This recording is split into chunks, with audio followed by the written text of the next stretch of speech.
ini apa gitu ya.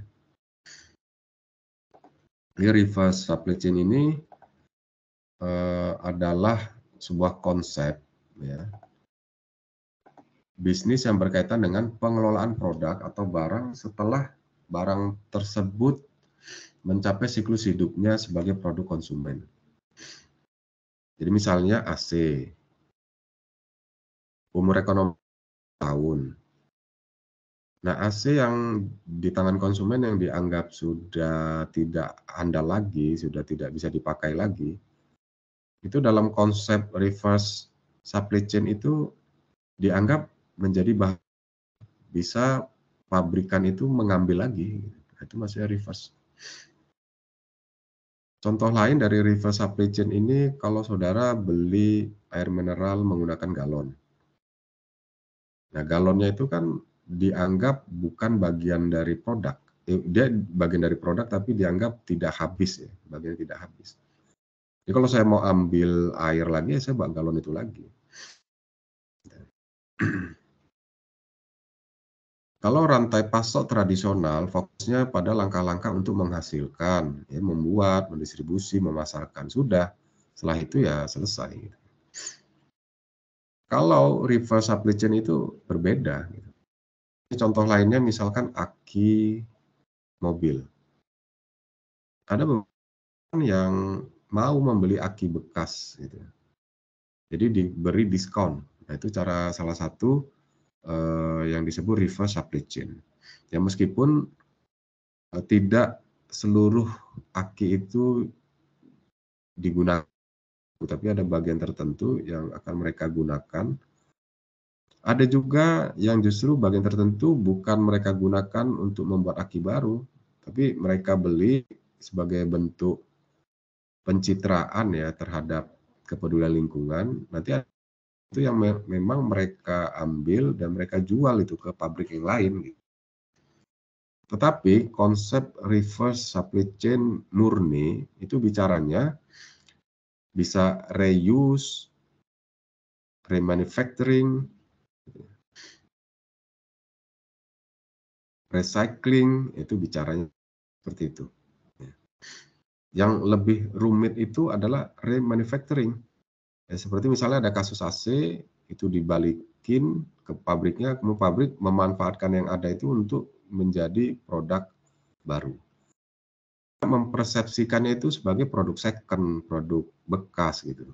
Nah, kesan inilah yang harus dijaga oleh perusahaan untuk meyakinkan pasar bahwa remanufacturing bukan produk second, gitu, tapi memang produk baru gitu ya, menggunakan teknologi remanufacturing gitu. Nah, itu yang menjadi tantangan terbesar ya bagi reverse supply chain di sudut pandang marketingnya. Jadi langkah-langkah di reverse supply chain itu ada mengumpulkan, menguji dan menilai kondisi produk, kemudian memutuskan ini statusnya apa, didaur ulang, ya, recycle kah, diperbaiki, repair kah, atau justru yang nggak bisa dipakai nih gitu. Dan penggalian produk ke pasar atau pemusatan daur ulang. Keberhasilan reverse supply chain memerlukan perencanaan yang matang, teknologi informasi yang memadai, mitra dengan penyedia layanan logistik, pemahaman yang baik tentang regulasi yang berlaku, komitmen terhadap keberlanjutan dan tanggung jawab sosial perusahaan. Ya, jadi untuk sementara yang reverse supply chain ini masih dipahami sebagai idealisme dari sebuah perusahaan gitu. Jadi mereka akan mempersepsikan mereka sebagai perusahaan yang ramah. Tapi secara bisnis, model-model reverse supply chain ini masih sangat luas kajian-kajiannya, peluangnya masih sangat.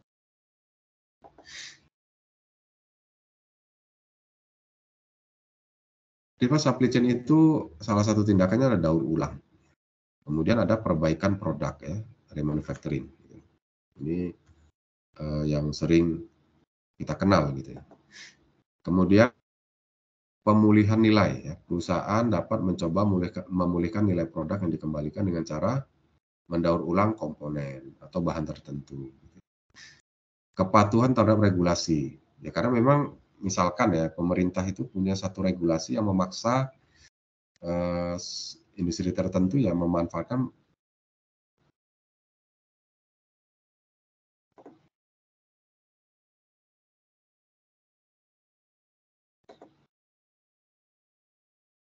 contohnya produk-produk farmasi. Kalau obat-obat parsa ya segera dibalikkan gitu. Misalkan ya. Tapi kan ada juga dia ya dihancurkan.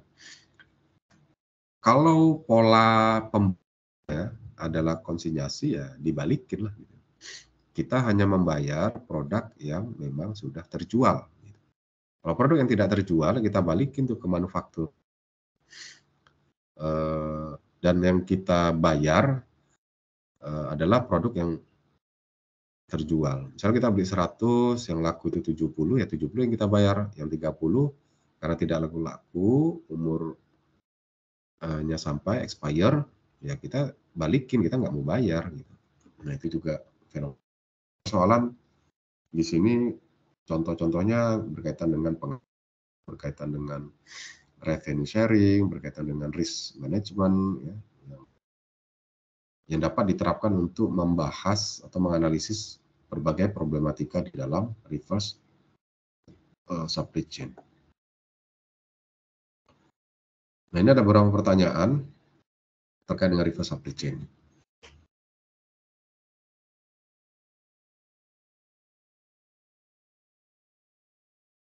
Di dalam konteks reverse supply chain, ada salah satu makro yang akan mempengaruhi itu adalah isu inflasi.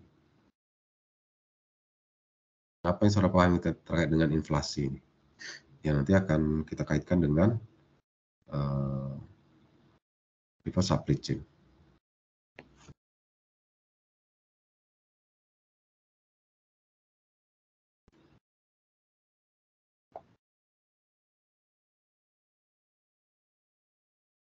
Nah, ada kalanya kebijakan satu industri menerapkan reverse supply.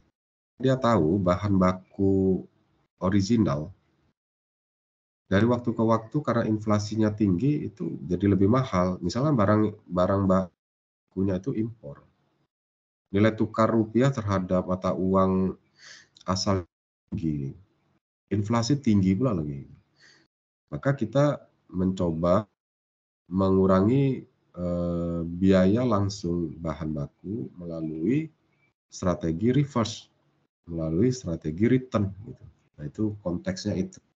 Jadi ada hal makro yang mendorong munculnya konsep reverse supply chain. Kemudian hukum supply and demand. Nah ini juga kondisi makro yang akan mempengaruhi konsep reverse supply chain. Apa yang merupakan unsur pokok dalam hukum supply and demand?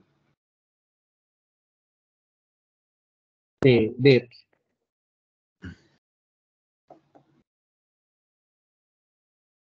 Ya demand, penawaran, supply, dan demand itu sendiri gitu. Ini kaitannya apa dengan reverse supply chain? Ya kaitannya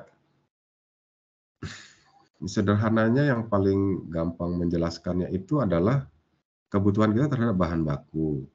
Itu demand dari manufaktur. Supply-nya siapa? Supply-nya adalah supplier.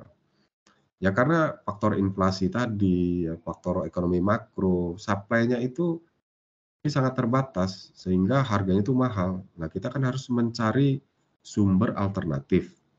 Nah, maka kita merancang reverse supply chain itu mengkaitkan dengan teori-teori atau konsep-konsep dari mikroekonomi gitu ya. Teori mikroekonomi, supply and demand. Itu kaitannya ke sana gitu.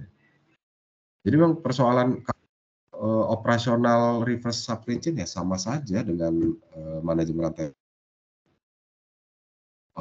straightforward ya, forward supply chain. Ya, forward supply chain itu supply chain maju gitu. Sama saja gitu. Bicara reverse ini kan bicara mengendalikan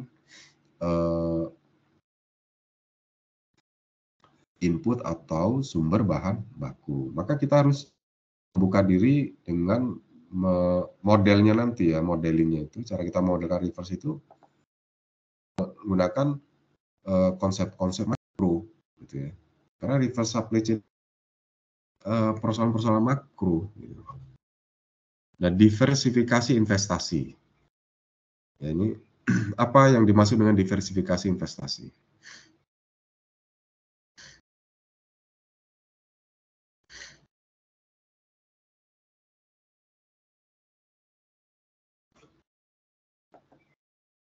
Nah, apa kaitan menginvestasikan uang di berbagai jenis aset untuk mengurangi resiko?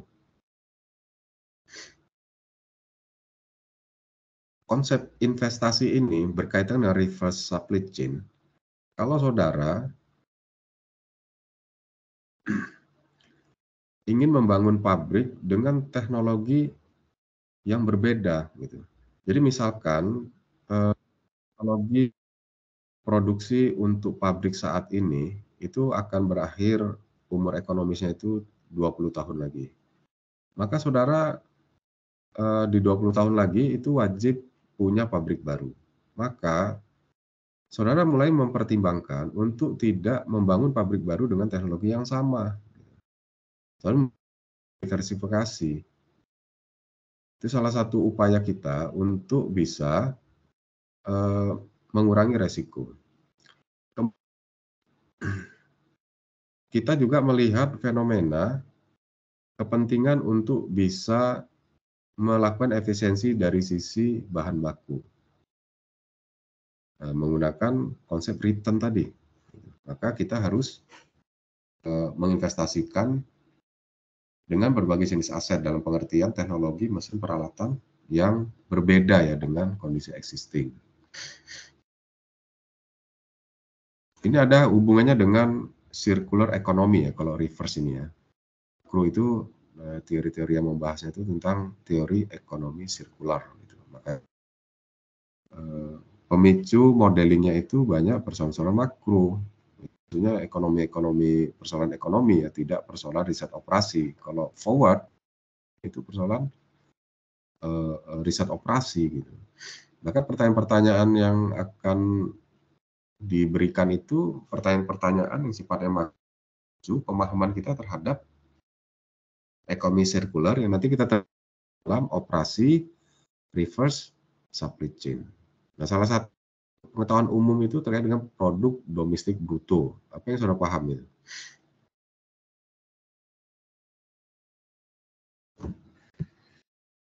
Reverse itu menggunakan yang sudah dibeli oleh rumah tangga. Nah, saudara bisa bayangkan itu. Produk-produk yang dianggap sampah di rumah tangga itu justru bisa menjadi income tuh bagi rumah tangga. Penerapan reverse supply chain. Nah, ini kan menjadi konsep yang apa ya, yang menarik gitu ya.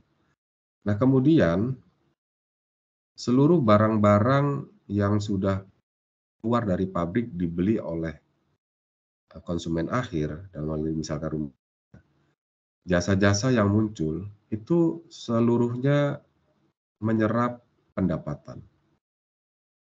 Nah, maka keluarlah biaya-biaya yang berkaitan dengan pembelian barang maupun jasa-jasanya. Termasuk juga akhirnya income baru itu adalah pendapatan atau transaksi yang muncul dari barang-barang yang sudah terpakai. Maka total nilai semua barang dan jasa yang dihasilkan dalam satu negara dalam 1 tahun.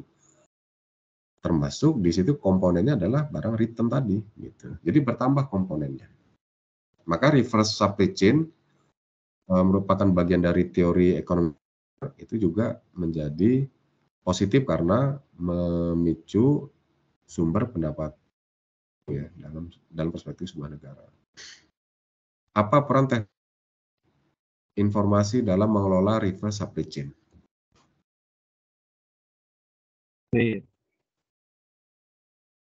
Membantu melacak produk dan mengelola inventory atau inventaris. Saya kira demikian ya untuk topik reverse supply chain.